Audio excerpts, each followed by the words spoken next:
Hola, somos Café y Cito, un podcast para tus sentidos. Este 7 de abril en México celebramos el Día Mundial de la Salud, que justamente se vincula con la celebración del 75 aniversario de la Organización Mundial de la Salud. En pleno siglo XXI todavía existen temores y dudas al visitar a un médico ginecólogo, justificada por la idea de que tendrás que hablar de aspectos íntimos y personales que en ocasiones a nadie compartimos. Si eres de las personas que piensa 2 veces antes de agendar una cita, te diremos que este especialista tiene una importancia fundamental para tu salud tanto física como reproductiva. Hoy en Cafecito nos acompaña el médico especialista en ginecología y obstetricia José Lemus. Bienvenido, doctor. Hola, ¿qué tal? Muy buen día, licenciada Joatzin. Muy buen día a toda tu audiencia y muchas gracias por compartir este espacio con nosotros.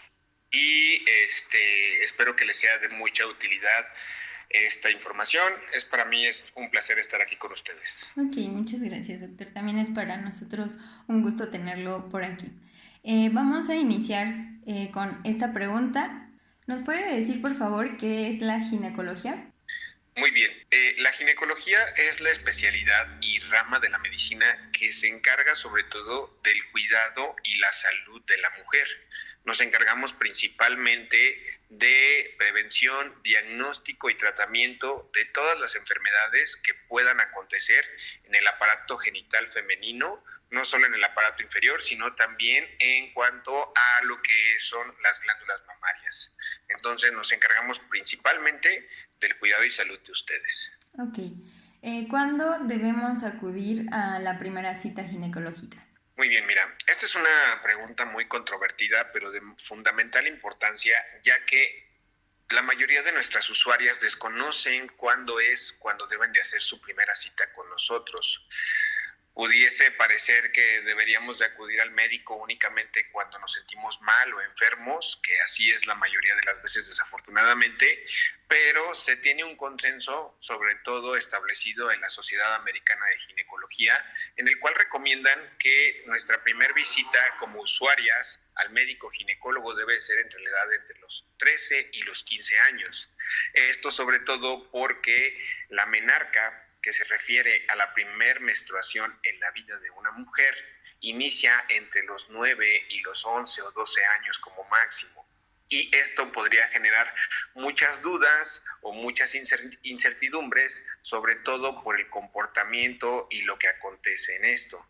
Entonces, desafortunadamente a veces creemos como usuarios, como pacientes, conocer la totalidad de los temas y preferimos visitar a la vecina, a la comadre, a alguien de confianza para resolver estas dudas, y no debería ser tanto así, ¿sabes?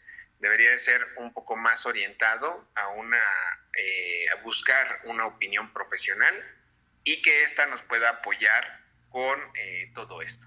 Ok. ¿Nos puede explicar un poquito del proceso de exploración al visitar a un ginecólogo, por favor? Claro que sí. Mira, la exploración ginecológica siempre va a estar orientada a 2 aspectos fundamentales. Uno, lo que es la parte superior o lo que son las glándulas mamarias, porque acontecen muchas de las enfermedades que pudiésemos encontrar en la mujer. Y 2, lo constituye la exploración ginecológica en cuanto al tracto genital inferior. Estamos hablando de lo que es vulva y vagina, ¿no? Como médicos ginecólogos tratamos de cuidar mucho este aspecto de el pudor de la paciente y hacerle entrar en confianza un poquito, porque sabemos que si bien la visita al ginecólogo no es lo más cómodo o lo más agradable, bien se tiene que hacer de manera frecuente. En cuanto a la exploración ginecológica del tracto inferior, pues por lo regular hacemos lo primero, que es una inspección, algo visual para ver las características anatómicas de lo que es el aparato reproductor femenino de manera externa, y si pudiéramos encontrar algo de importancia, y si no, nos enfocamos un poquito más en la exploración de la cavidad vaginal. Esta, de una manera adecuada, se hace por lo regular con la colocación de un espejo conejo, un pato o un patito que ustedes le conocen. Esto siempre y cuando la usuaria ya haya iniciado vida sexual. Y por lo regular, lo que hacemos con el espejo, con el patito bien lubricado, es que lo introducimos en la cavidad vaginal y como la cavidad es una cavidad virtual porque las paredes por lo regular están colapsadas, lo abrimos de manera suave y sutil, de tal forma que podamos llegar a visualizar lo que es el útero, el cérvix más bien, o el cuellito de la matriz, y nosotros explorar ahí y ver qué es lo que podemos encontrar. Aquí podemos determinar múltiples patologías, inclusive ver, por ejemplo, las características del flujo vaginal que tiene, si tiene algún olor en específico o las coloraciones de las paredes, por ejemplo. Básicamente es esto en lo que nos basamos. Y la exploración de la glándula mamaria, al igual que la exploración ginecológica del tracto inferior, se basa en la inspección, en la palpación de manera suave y sutil y siempre dirigida hacia lo que nos refieren nuestras pacientes. Es algo que generalmente es muy noble y que, vuelvo a mencionar, no debe de causar ningún dolor o incomodidad a la usuaria. Ok, doctor, muchas gracias por esa respuesta. En Instagram realizamos una encuesta a mujeres para saber sobre ciertas dudas que las inquietaban o que por pena no le preguntaban a su ginecólogo, y estas son algunas. Esta pregunta que le voy a realizar es muy interesante porque tiene que ver con un método anticonceptivo al que muchas chicas le tienen miedo. Sin embargo, la usuaria comenta que a ella le ha ido excelente, que no tuvo efectos secundarios y que justamente asistirá a cambiarlo, pues ya lleva 5 años con el dispositivo intrauterino, mejor conocido como DIU. Hace poco un enfermero le dijo que el hecho de que ella no esté menstruando desde que le colocaron el dispositivo podría provocarle cáncer cervicouterino. ¿Esto es real? Ok, muy bien, mira.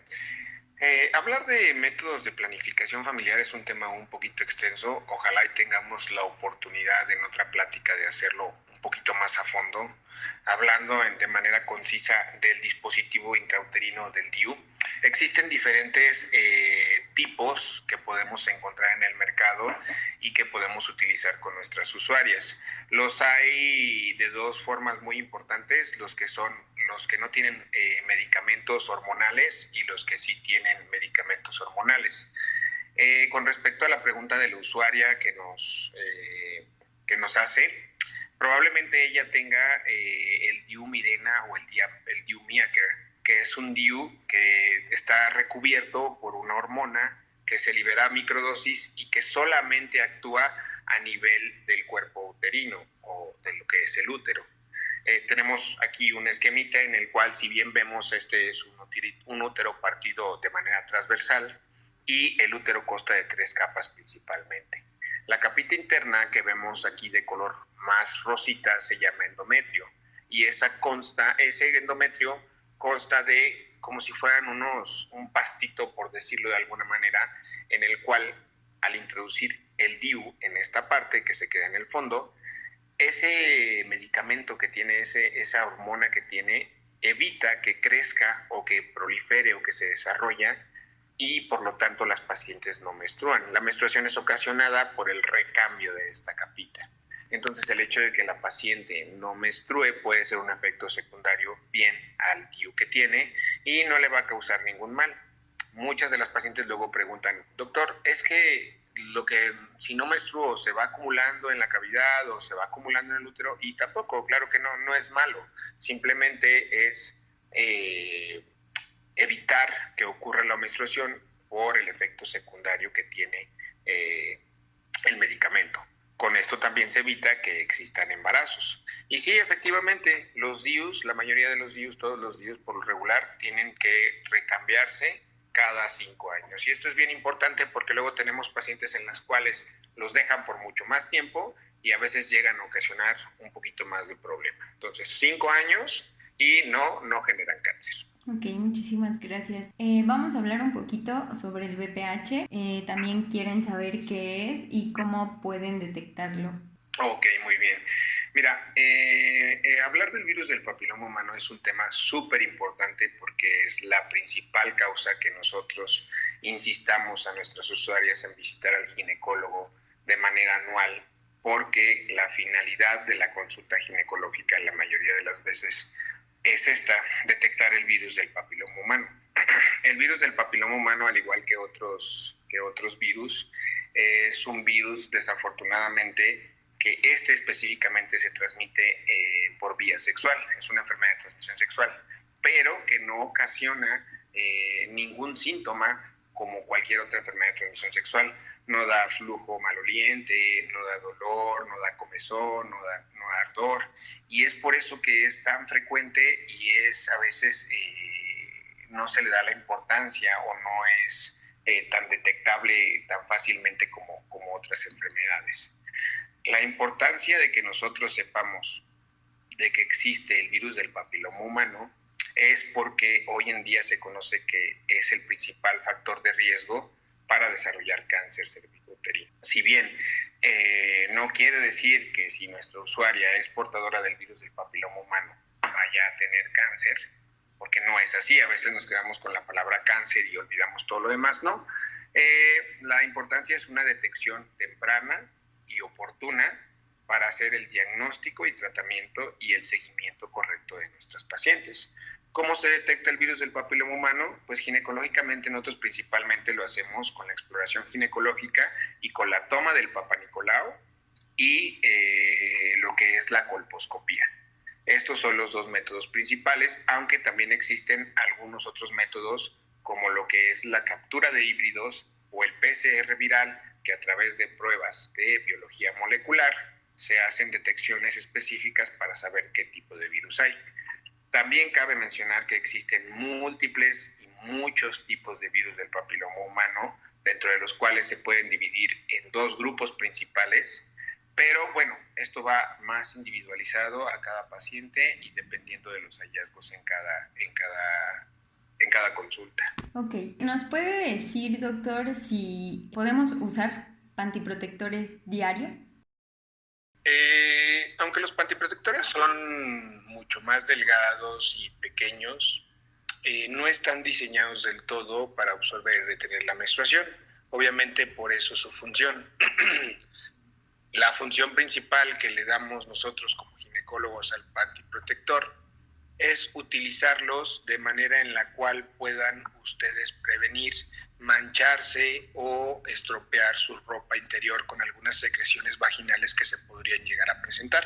Esto sobre todo en algunas ocasiones antes de la menstruación o hay algunas fases durante el ciclo menstrual en el cual puede haber un poquito más de secreciones, sobre todo por ejemplo en la fase periovulatoria, que es más o menos entre el día 14. Entonces, no se recomienda tanto utilizarlos de manera rutinaria porque esto sí está demostrado que pueden llegar un poco a aumentar la temperatura de la cavidad vaginal, pueden encerrar la humedad, modificar el pH vaginal y sobre todo propiciar modificaciones en la flora vaginal normal. Hay casos en los cuales hay candidiasis recurrente, que es cuando el flujo vaginal se vuelve un poquito más blanco espeso, llega a causar un poquito de comezón y esto es secundario a lo mismo.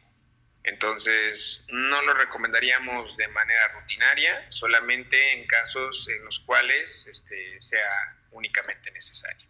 Y para usted, ¿cuál es el mejor método anticonceptivo? ¿Cuál es el método que recomienda y por qué? Ok. Esta es una pregunta muy amplia y muy extensa que difícilmente vamos a poder responder. Ojalá y como te mencionaba en alguna otra ocasión, pues tengamos la oportunidad de hablar un poquito más sobre los métodos de planificación familiar, que es un tema muy importante. Pero decir que hay algún método en especial que sea el mejor, pues no es así. Si bien podríamos hablar de la efectividad de los métodos de planificación familiar, pondría en primer lugar sobre todo antisubdérmico y antiumedicado, antiumirena o Miacare, con una efectividad demostrada de más del 99.8%. Pero todas las pacientes debemos de tratarlas como un todo, ya que pues hay algunas pacientes en las cuales no pueden llegar a ajustar con todos algunos de los métodos, y hay que tener en cuenta muchos factores, sobre todo, por ejemplo, el peso, la edad de la paciente, si tiene alguna enfermedad, hipertensión, diabetes, si tiene trastornos, por ejemplo, de la tiroides, el sedentarismo, la actividad que practique la paciente, las cuestiones laborales. O sea, hay que tomar a las pacientes como un todo, y no es como que pudiese yo inclinarme por alguno que sea el mejor, ¿no? Vaya, te lo contesto esto de manera personal. Si yo fuera mujer, me pondría un implante o un DIU medicado, porque eso me evitaría tener menstruación, ¿no? Pero hay mujeres que también están muy conscientes y son muy orgánicas con su cuerpo y dicen, no, ¿sabe qué, doctor? Yo quiero tener mis ciclos menstruales normales porque así es la naturaleza, y también se vale, son opiniones muy respetables. Entonces, pues ahora sí que un método ideal no lo hay, solamente tratar a la paciente como un todo y ver cuál es el mejor método para ella. Ok, doctor, pues muchísimas gracias por esa respuesta. Ok, hablemos un poco de las copas menstruales. ¿Nos puede decir, por favor, cómo elegir el tamaño ideal y si su uso tiene efectos secundarios y si usted la recomienda? Ok. Mira, las copas menstruales es un tema que existe hoy en día, que está muy en boga, que está muy de moda, y que la copa menstrual, al igual que las toallas sanitarias, los tampones, las toallas reutilizables o de tela, son métodos para la higiene menstrual. La verdad es que hay que individualizar cada caso y hay que individualizar a cada paciente, porque pues cada una puede tener una preferencia específica por algún método. Las copas menstruales son muy fáciles de usar y han estado muy de moda porque, si bien es un dispositivo nuevo, obliga un poquito más a la paciente a autoexplorarse y a conocerse, ya que el método que se utiliza para su aplicación pues nos hace que las usuarias conozcan un poquito más allá de lo que se ve de su organismo, su cuerpo. Las copitas menstruales por lo regular vienen en 3 tamaños. Tengo por aquí algunos ejemplos.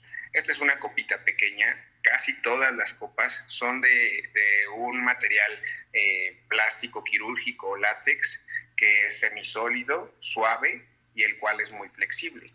La manera correcta de colocarla siempre es doblando la copita en 4, introduciéndola con tu dedo índice y pulgar o dedo medio y pulgar a la cavidad vaginal y tratando de empujarla lo más que se pueda hacia el fondo. Esto, como te mencionaba, obliga a la paciente a conocerse un poquito más. Son muy prácticas de utilizar. La mayoría de las usuarias las recomiendan, sobre todo las pacientes que, por ejemplo, realizan deportes, actividades de alto impacto, natación, porque pues van a presentarse de una manera muy cómoda. También cabe mencionar que, por ejemplo, las copas menstruales pues se pueden reutilizar. Entonces, una vez utilizada, la puedes lavar, la puedes guardar y pues prácticamente volverla a utilizar. Hay diferentes estudios en los cuales sí se recomienda utilizarlas porque se ha visto que pues no modifican ni la temperatura, ni el pH, ni la flora vaginal, entonces no van a ocasionar ningún mal. Inclusive tengo algunas usuarias que han comentado que el dolor y las molestias durante la menstruación llegan a disminuir. Entonces sí es muy recomendable. Algo que hacer mucho énfasis en esto es que pues sí se debe tener también una higiene muy, muy adecuada. ¿Por qué? Porque no deja de ser un método externo el cual estamos introduciendo al organismo y tenemos que tener la higiene adecuada para hacerlo de una manera correcta. Ok, excelente. Entonces nos vamos a cambiar todas a la copa menstrual muy pronto. Sí, podría ser que sí, pero te digo, es algo que es muy individualizado a cada paciente. Tengo pacientes que, por ejemplo, utilizan tampones y dicen que son la maravilla. Tengo pacientes que utilizan toallas que también dicen que son la maravilla, pero pues ahora sí que para gustos, colores. Claro. ¿Cada cuánto debemos asistir a consulta, doctor? A consulta ginecológica. Así es. Muy bien. Esa es una pregunta muy frecuente también. Yo recomendaría que la consulta ginecológica va encaminada principalmente, como hablábamos un poquito anteriormente, y de manera obligada a realizar Papa Nicolau y colposcopía. Entonces, estos se deben de hacer de manera anual, una vez iniciada vida sexual y que haya transcurrido un año. Un ejemplo, una paciente o una usuaria que inició vida sexual a los 15 años, pues probablemente tenga ya que acudir al ginecólogo a los 16 años. Y esto se debe hacer de manera anual, para una revisión periódica y, te digo, practicar lo que es sobre todo una prevención. Ok, ahora queremos que nos hable un poquito sobre su especialidad. ¿Por qué eligió la ginecología y la obstetricia? Muy bien. Fíjate que, como mencionaba al principio, la ginecología es una rama muy noble de la medicina y que tiene una obligación o una importancia, creía yo que mayor a las demás, porque nos encargamos del cuidado de las mujeres. Hoy en día la mujer es el principal pilar de la sociedad, está muy debatido, están muy protegidas. Tenemos que hacer todo lo posible para mantener saludables a nuestras mujeres. Y quien en su casa pues no tiene una mamá, una abuela, una hermana, ¿no?, que hay que cuidar. Entonces, fíjate que pues es algo muy bonito y es algo muy importante.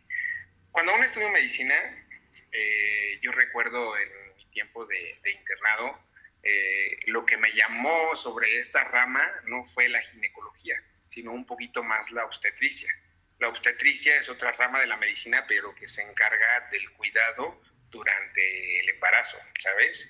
Entonces, el hecho de traer bebés al mundo y cuidar a nuestras pacientes embarazaditas, gorditas, pues prácticamente es algo que es maravilloso.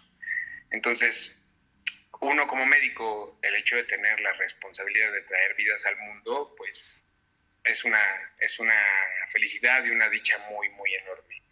Y conociendo un poquito más la ginecología, pues la responsabilidad y el cuidado que tenemos que tener nosotros a nuestras mujeres, pues obviamente es mucho más gratificante y mucho más bonito el poder ayudarlas a ustedes. Así es, doctor. ¿En dónde lo podemos contactar? Bueno, por ahí no sé si pueda pasarte alguna de nuestras redes, te puedo pasar mi personal y pues prácticamente te puedo pasar el número de mi consultorio. Nos pueden seguir en nuestra página de nuestros consultorios, que es el Centro de Especialidades Médicas y Dentales en CEMID, y en algunas otras redes sociales que igual y nos haces favor de compartirlas. Muchísimas gracias por su tiempo y sobre todo por compartir con nosotros su amplio conocimiento sobre estos temas que siguen siendo complicados y difíciles de abordar. Sin embargo, asistir a citas médicas en lugares correctos y con profesionales nos salva la vida. Esperamos poder colaborar con usted, doctor Lemus, en próximos episodios. Muchas gracias, Joatzin. Espero que de verdad les haya servido, les sea útil la información. Cualquier duda estamos a la orden. Cualquier duda o pregunta que surja a partir de la entrevista, con todo gusto lo podemos ir respondiendo y resolviendo todas sus dudas. Muchísimas gracias. Déjenos saber en los comentarios o por mensaje privado si tienen dudas o sugerencias. Yo soy Joatzin Galván, esto es Cafecito y nos vemos en el próximo capítulo.